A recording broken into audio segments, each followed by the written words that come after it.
Greg Robbins, thanks for being here. Really appreciate you being here. It's my pleasure. This is my first podcast. What an honor for me to have you as your first ever podcast. I'm honored myself. Yeah. Thank you. No, honestly, I was watching your demonstrations out there, and so first of all, you have the Robbins stunt team, right? Correct. And what an incredible, you just came out of the gate, just boom, boom, boom, bodies were flying. People were trying to attack you. And I was just, I was blown away, honestly. Oh, thank you. That's a lot of practice. It's, oh my God. And a lifetime's work. I started to read your lengthy resume and experience, and how impressive. Oh, bless your heart. Thank you. Honestly, yeah. So, all right, let's rewind. How did you get started? Well, honestly, I was raised in Los Angeles, and I went with my parents and my brothers to Universal Studios on opening day, and I saw the stunt show when I was a kid. Yeah. And I said, I'm going to do that for a living.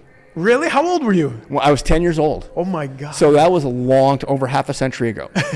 And in 1979, I started trying to do it in theater and stuff. Yeah. And then in 1980, I went to stunt school in Sun Valley, California, and learned falls, fights, firefights, precision driving. And then got lucky met a couple of people through the school, and they kept, they would hire me. And here we are. Quite a condensed version of your career. I mean, you listed Terminator. Yes. What did you do in that? Well, I worked for Jim Cameron. I knew him from a job I didn't. You get to call him Jim because. Yes, I was going to do a water skiing stunt because I was a competing water skier and a stuntman in a movie called Piranhas. This is a really long time ago. Oh my God! And Jim was the art director on it. Yeah. And I didn't get the job, and he did. But then we kind of kept in touch. Yeah. And I went to work for him. He says I hired all the extra stand-in stunts for the original Terminator, and I'm in it a couple of different times, and I did some stunts in it. So if I watch the movie, what scenes should I watch for you? I get killed 3 times in the police station, but only one time you see my face. I'm the last cop to get killed. Also, see, Jim was notorious for going, go get Greg. Go get Greg. Go get Greg. Get him in here. And when Sarah and Reese make love at the Tiki Motel, mm-hmm. and then the Terminator comes in and shoots it up, and then Kyle and Linda Hamilton's character take off in that black truck. I'm the guy they steal the black truck from. Oh, and it's credited as Tiki Motel customer. Donna Smith. They actually asked me, "What do you want to get credited as?" Yeah. And I went, just spell my name right. Yes, I don't really care. I mean, I'm so new in this, just brand new. It was 1983. I was 24 years old. Yeah. I didn't know anything or anybody. I didn't know what to do. Yeah. And so I was a Tiki Motel customer. They didn't use your name? No.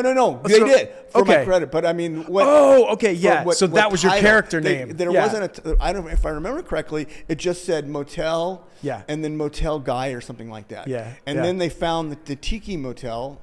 And people there was actually a blog and stuff for the Tiki Motel, and then it got torn down, and they asked me to come and speak on behalf of the Tiki Motel. Really? Yeah, I wasn't living there. I said I don't live in Los Angeles anymore. Sorry. Yeah. And it got torn down. They wanted to make it a like some kind of monument or something like that. Oh, because of Terminator. For Terminator. Right? Oh my goodness. Over a movie. That's crazy. Well, why not? I mean, it's an amazing movie. I mean, it's iconic. It really last is. Forever. I'm so glad to have been a part of it. Jeez. I'm still close friends with people that I worked with on that to this day. Yeah. Like I said, like Donna Smith. In fact, I met Gail Hurd at a NATPE not long ago, and Peter Kent, who I hired as Arnold's stunt double. Here we are 40 years later, and we still work together. Yeah. And he stayed Arnold's stunt double for 15 films and 14 years after that. Wow. And then he and I worked all the way up to 2019 together. Wow, that's pretty incredible. The movie industry brings you together and creates, in my opinion, long-lasting, loving relationships with each other like a family. Yeah, that's so true, and that's so very well stated. Yeah, it's honestly, I mean, I find that out more and more every time I do a job, or even keep it in contact, like you said, with people that I've worked with. It really is an incredible industry, and I feel so fortunate to be part of it. Oh my goodness, Yeah. absolutely. Yeah. And the relationships are bonded by something that will last long after we're gone. The evidence is out there. Yes. Yeah. Absolutely. Yeah. So why are you in Buffalo, I guess, is my question. I created some kid shows for a network, and a network that has a studio in Orchard Park picked them up for their network and wanted me to come here and make them. And so they moved my family here. From LA? No, actually, from another network in Pittsburgh. Okay, had yeah. taken us. Yeah. I did some faith-based shows, and then TBN picked them up, and I made them for TBN. And then this other network that had built a studio for me to come here and do shows, and it lasted a year and a half when we were just going to leave. And it was right when the film tax credit came about. Like, I think it just got approved. And Tim Clark and Matt Nardone from ND Studios, they said, "Hey, we need guys like you here. You should stay."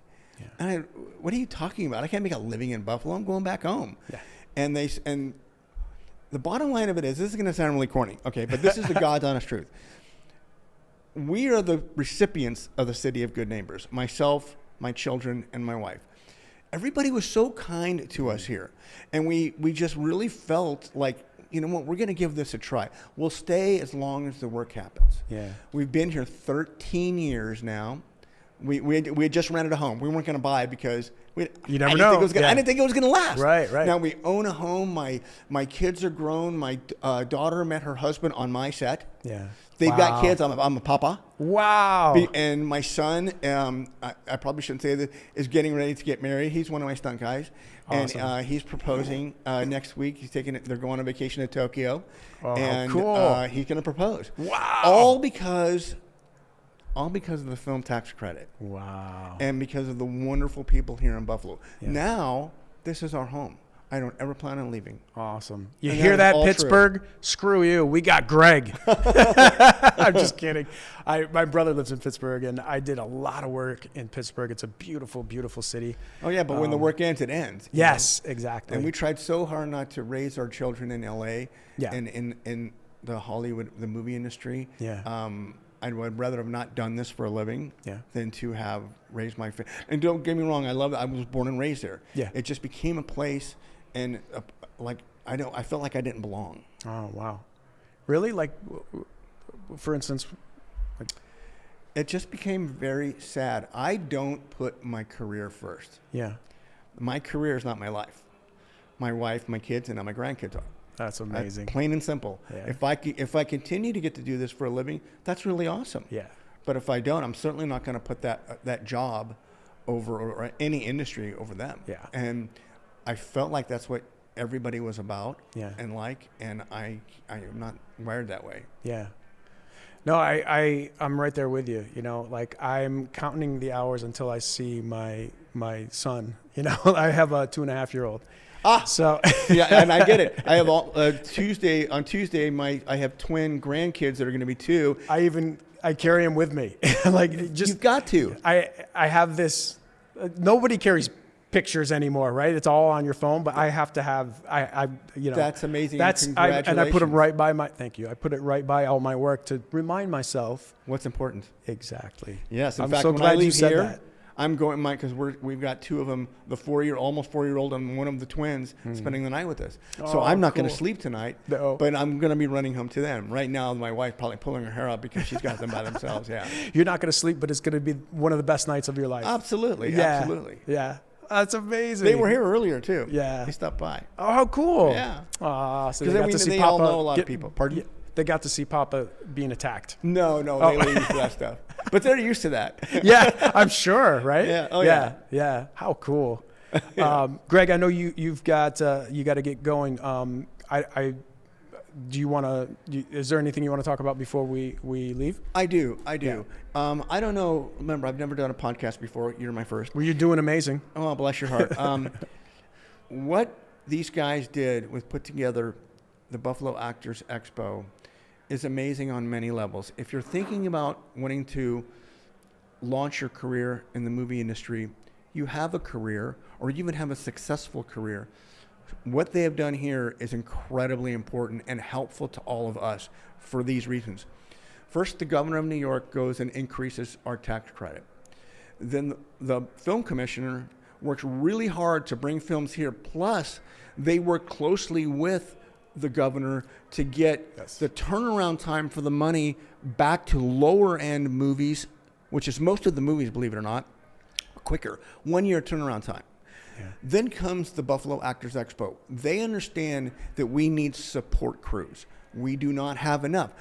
There's art department, hair, makeup, wardrobe, grips, electrical, camera, set builders, stunts, armorers, and there's not enough of us. So while the film commissioner is going out and bringing in these bigger movies and more movies of all levels, if they don't have the support crews to just turnkey and come in and do the job, guess what happens? They go somewhere else. Yeah. Plain and simple. Yeah.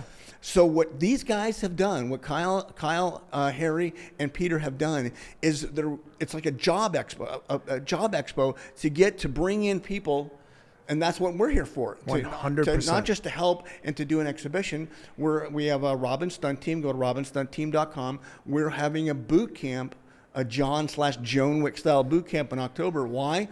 We have like 6 people that know how to do stunts. Yeah. And so when they call, and I get these calls all the time, I've done almost every movie that's come to town, I get so many people, then I have to start calling and shipping them out. And every time we ship a job out, that's one less job that's coming to Buffalo. That's right. How do you solve it? This Buffalo Actors Expo is a big step in solving that issue. Yeah. That's and amazing. The other thing that's missing is you, the person that wants to come. Oh, there's a camera. You, the person that wants to come and be in the movie industry, it doesn't matter what you want to do. Yeah, if you want to do stunts, give us a call. But you've got everybody out in the world out there that does this movie industry and provides the people for it. Yeah. And here's where you learn. Yeah. Well stated. I couldn't have said it better myself, and I feel the same way. I know you do. So, look, you're here. Yeah. Thank you. Greg, let's wrap it up. Okay, man. Thanks for doing this. Hey, thanks for being here, man. How was your first podcast experience? I loved it. We'll have to do it again. I'll do it again. All right. You're great. I'm going to hold you to that. Thank you, sir. I really appreciate you. Thanks, Greg. All right, man.